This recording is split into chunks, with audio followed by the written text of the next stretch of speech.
Unless we have a purpose, there is no reason why individuals should try to cooperate together at all, or why anyone should try to organize them, wrote legendary management consultant Lyndall F.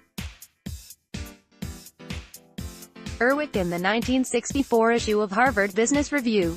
All right. What are we doing quoting a more than 50-year-old article in a post about goal setting in 2018? Well, because despite all our technological and societal advances, we still seem to be struggling with this exact issue. As the authors of the strategy-focused organization found, a mere 7% of employees today fully understand their company's business strategies and what's expected of them in order to help achieve company goals. Goal setting is a serious problem. Once your company or team expands beyond a one-room operation, making sure everyone has goals that align with the company's purpose and vision is no small task. It's easy enough for marketing or sales teams to set goals like acquire X users or double email list. But for technical teams, when you're in charge of your core product and need to react quickly to changes, you can't stick to the same old static goals. So, how do the best technical teams in the world with products bringing in billions in revenue keep their eyes on the end goal while staying nimble and agile? Let's find out. A version of this post was originally published on the Planio blog. Check it out for more essays and actionable tips on project management, building a remote team, and thriving as a startup. First off, there's more to goal setting than just telling your team what they need to do. When done properly, goals aren't just a to-do list, but a direct line to your company's vision and purpose. Think about this stat for a second. Fitbit users take 43% more steps than non-users.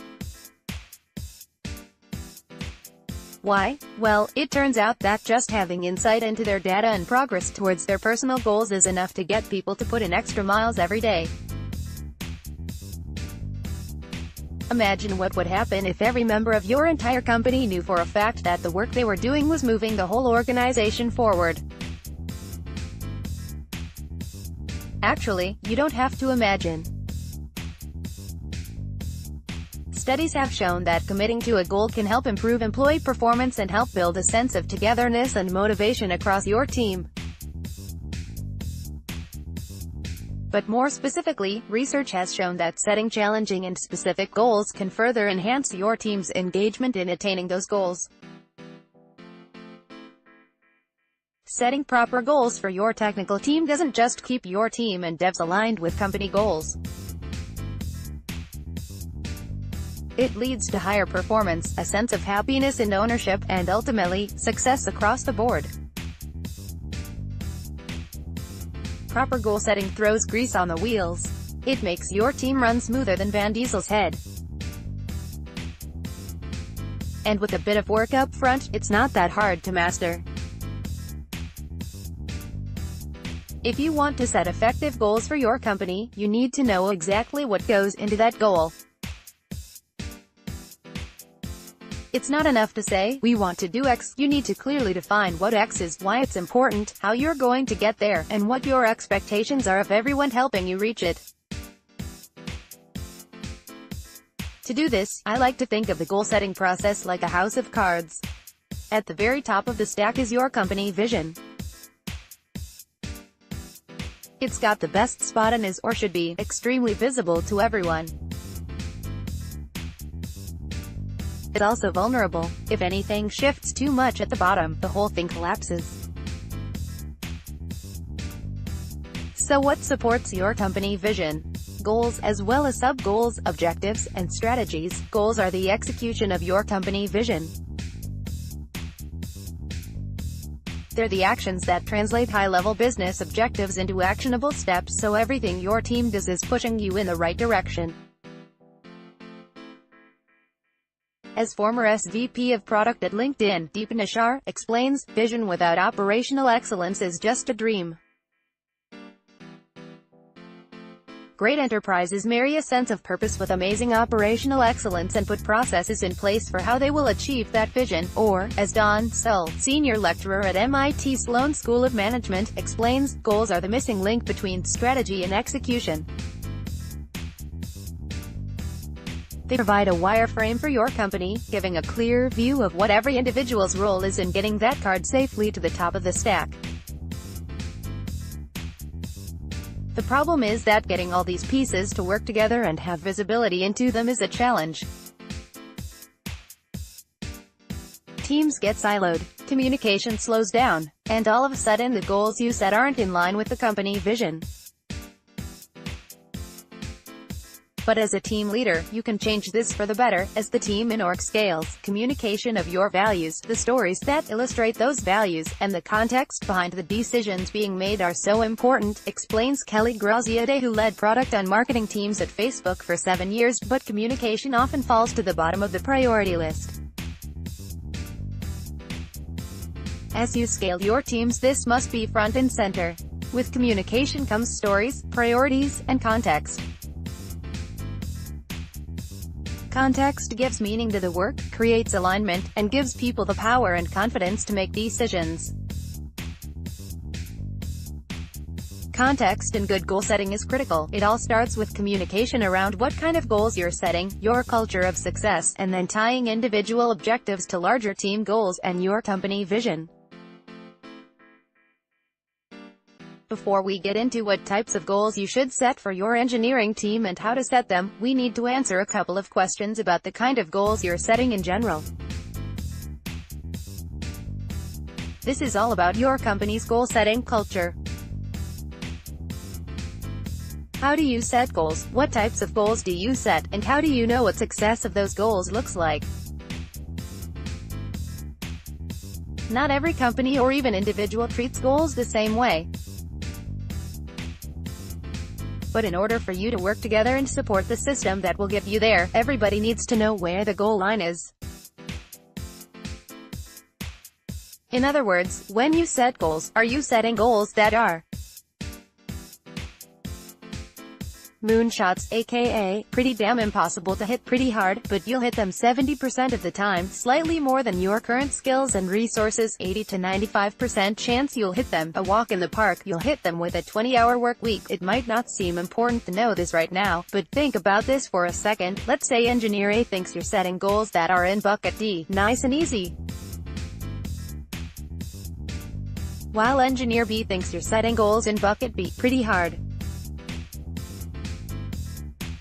When it's time to check in and see how everyone has progressed, there's going to be all sorts of issues and not nice words being thrown around. To keep everyone on an even playing field, you need to know what the field looks like. Ultimately, your culture will determine this.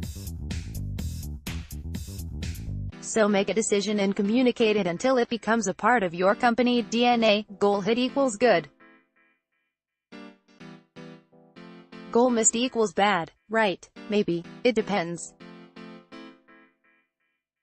Just like you need to define what types of goals your company is going after, you also need to know how you deal with meeting or missing those goals. Here's a few of the options you might pick, as explained by Pinterest Black Ops Engineering Manager, Marty Weiner. You must hit your goal. Strive hard to meet your goal. Big kudos if you do. Discuss what could have been better if you don't. Goals are just guidelines. No big deal. Just reading those out, you can probably see how not being on the same page could be more than a little awkward for your team. Communicating what success looks like helps keep your team aligned and motivated. No one likes to feel like they failed. And there's a big difference in the way you approach a problem and its associated goal, if you think it's a must-hit versus just a guideline. Now that you understand the playing field for how you're setting goals, you know they need to relate to and support the company's vision. You know what type of goals you're setting. You know what success looks like for them. The next step is to translate that company vision into the actionable goals your engineering team can work towards every single day. A good method for doing this is to use OKRs, or Objectives and Key Results. First popularized by Intel CEO Andy Grove, OKRs have been used by major tech companies like Google, Amazon, Adobe, Dropbox, Slack, and more to align higher-level company objectives with the results that each individual team member does to help get there. In Grove's famous manual High Output Management, he introduces the idea of OKRs by asking two questions. Where do I want to go? How will I know when I'm getting there? Your objective is the thing you're working towards. It should be qualitative, inspirational, and tied to company goals. Think something like, make our homepage the best on-site experience. As general rule, Weiner and the leadership at Google suggest setting 3 to 5 personal OKRs for any given quarter. Any more and you have the potential to distract from what really needs to get done. Your key results are the metrics you need to keep track of to see if you're making progress. A key result should be qualitative and specify a measurement window. For example, lower site load speed 50% in 1 month. You might have 2 or 3 key results for each objective. One of the main things to point out about OKRs is that they're supposed to be difficult. Your objective shouldn't necessarily be something you can hit in a couple weeks or even a quarter without really killing it. Instead, a good rule of thumb is that success of an objective is around 60 to 70% complete. This is also why it's so important that you have a shared understanding of the types of goals you're setting. If you have teams that are collaborating, they each need to expect that the other will only be hitting that 60 to 70% and act accordingly. As LinkedIn CEO Jeff Weiner describes them, OKRs are something you want to accomplish over a specific period of time that leans towards a stretch goal rather than a stated plan. It's something where you want to create greater urgency, greater mindshare, for your engineering team. This means setting goals as a team and then letting each individual set their own objectives that will help move you closer to hitting those goals. If you're using Agile or Scrum project management, OKRs are still a great option. Not only do they ensure that you're moving quickly and regularly reassessing where you're heading, but they help clarify what success is beyond just a product feature by tying it to a larger business goal. This is where you really start to see how objectives support your company vision and goals. While your mission, vision, and goals state the change you want your company to make, objectives are the devices used to measure the success or failure of those efforts.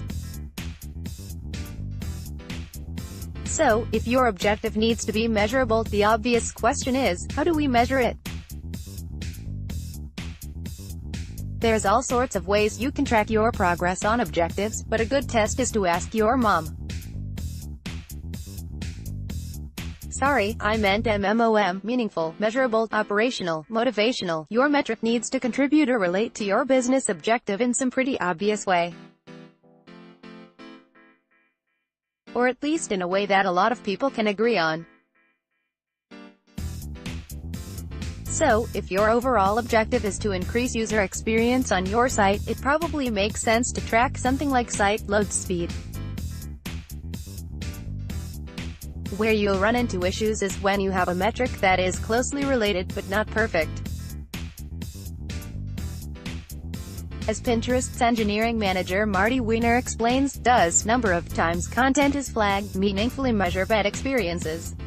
Perhaps, but you'd prefer to know number of times somebody has a bad experience, which can be impossible to measure. You should be able to measure your metric on a regular basis. Pretty basic, right? So, in our site load speed example, we can A/B test the time before and after changes to see if we've made a positive change. Even if it feels like you can't measure the metric, there's probably a way you can. It may not be perfect, but starting with anything will help you push forward and look for better ways. Don't throw out a metric just because it isn't obviously measurable off the bat. How quickly can you see the effects of your change on your objective? Changing the background color of your homepage is highly operational. You can do it today and see if it makes a change in a couple hours. Measuring how many people are returning to your site after 30 days isn't quite as operational. The faster your metric responds to changes you make, the faster you can iterate. However, this doesn't just mean you should pick the highly operational ones. There's a trade-off that depends on their meaningfulness. It's good to mix it up and include one highly operational one for your team, and, separately, one less operational one that's more meaningful to the rest of the company. How much do you or your team actually want to move the needle on this metric? You're working with people here, and people respond to motivation. If you know your team or yourself, you should be able to say with some level of confidence whether or not this objective is motivational. And if it's not, usually this can be remedied by tying the metric to some bigger goal or purpose. Remember, it all works together. People are motivated by all sorts of different things: mastery, prestige, challenge, snacks. Find what works for them and try to connect the metric to it. Your metrics will dictate your timeline and when you check in on your progress. Setting ambitious goals and objectives. Remember, OKRs should be difficult, means you probably won't hit them in the initial time frame you give yourself. So the question becomes, how much can you move that metric in that moment? Some metrics should cover the whole quarter, such as maintenance metrics. While some metrics, especially covering areas of fast improvement, could be unmotivational if the window is too long. Choose goals that you can track daily or weekly, says Facebook's Kelly Graziadei. You can only move as fast and change course as the speed of your feedback. Communicate about goals, progress, best practices, and wins early and often. A good rule of thumb is to look for metrics and key results that you can check in on after a minimum of 2 weeks. Any shorter and there's usually too much noise. To this point, we've only been talking about setting team goals for your engineering team. But on a personal level, effective goal setting also addresses your team members' individual trajectories. We all want to do work that will bring us the things we crave: prestige, recognition, promotions. And treating individuals just like cogs in a machine means they're going to go looking for something better. When you're a technical manager, your job is mostly about humans, says Jessica McKellar, co-founder of chat startup Zulip that was acquired by Dropbox. There are 2 things you should always be thinking about: people's day-to-day and their year-to-year. This could mean setting goals around learning or getting better at new programming languages and platforms, or understanding a team member's areas of interests, and making sure their day-to-day tasks line up with them. You want to be leveling up everyone on your team all the time. Execution will follow. Okay, let's do a quick recap of everything before looking at some goal-setting examples for technical teams. Step 1. Your company needs a vision that goals are aligned with. Step 2. You need a clear culture of what types of goals you're setting and what success looks like. Step 3. Your teams should set goals that connect to business objectives, not just product features. Step 4. Each individual is responsible for setting quarterly OKRs that are connected to team goals. Step 5. Each OKR needs key results that are measured by MMOM metrics. Goals cascade down from your company vision, while OKRs are quicker, allowing you to change course and redefine team-level goals in an agile way. So, what does this all look like in practice? Let's say our team is responsible for a user-facing site like a blog or marketing page, and we want to improve the user experience. Objective: improve the performance of website. Key result 1. Increase availability, aka uptime, of website measured over the last 2 weeks of the quarter from 97% to 99%. Key result 2. Decrease site load time from 5 to 3.5 seconds. Or objective of improving performance ties directly to our goal of creating a better user experience. While our key results address availability and performance, speed, two factors that directly tie into our objective. On top of that, our key results also tell a pretty good MMOM story. They're meaningful as they tie to our objective and help us towards our ultimate goal of creating a better experience and bringing in more customers. They're also pretty easily measured as we have tools that can easily benchmark load time and availability and see how our improvements and optimizations are helping. Operationally, the first key result is measured over a few weeks, which might be a little long. However, by adding in a second key result that isn't measured over a longer period of time, your engineer has something to measure and iterate on quickly. Lastly, site performance affects everything from conversion rates to SEO, so it's a pretty motivational goal to work towards. Goal setting is important for all parts of your business. But when it comes to goal setting for your engineering team, you need to be especially diligent in your process. Goals are a great opportunity to create a shared vision, to push the purpose of your company, and to challenge the talented team you've surrounded yourself with. Make sure everyone knows how and why you're setting goals. Tie individual goals and objectives to your company vision. And make sure everyone has metrics that keep them motivated and inspired to work every single day. I help companies and interesting people tell their stories through smart and focused writing. Want to work together? Email me at hello@jorimckay.com. A version of this post was originally published on the Planio blog. Check it out for more essays and actionable tips on project management, building a remote team, and thriving as a startup.